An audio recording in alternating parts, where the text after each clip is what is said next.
Hello friends, Bilal teacher ఛానల్కి స్వాగతం. ఈ వీడియోలో మన కరెంట్ బిల్ను ఆంధ్రప్రదేశ్కు చెందిన ఏపీఎస్పీడీసీఎల్ వెబ్సైట్లో ఫోన్పే ద్వారా ఎలా కట్టాలో తెలుసుకుందాం.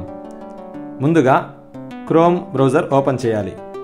పైన అడ్రస్ బార్లో ఏపీఎస్పీడీసీఎల్ అని టైప్ చేయాలి.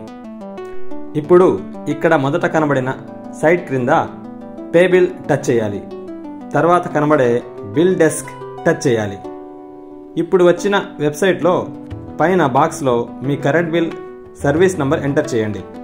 దాని క్రింద ఉన్న క్యాప్చాను క్రింద ఉన్న బాక్స్లో ఎంట్రీ చేసి సబ్మిట్ చేయాలి. ఇప్పుడు మీ బిల్ వివరాలు వస్తాయి. క్రింద సబ్మిట్ చేయాలి. ఇప్పుడు వచ్చిన పేజ్లో యూపీఐ ఆప్షన్ సెలెక్ట్ చేస్తే మీ ఫోన్పే కనబడుతుంది. దాని ద్వారా మీ కరెంట్ బిల్ కట్టేయాలి. ఓకే ఫ్రెండ్స్, ఈ వీడియో మీకు నచ్చినట్లయితే ప్లీజ్ నా ఛానల్ని తప్పకుండా సబ్స్క్రైబ్ చేయండి, లైక్ మరియు షేర్ చేయండి. Thank you.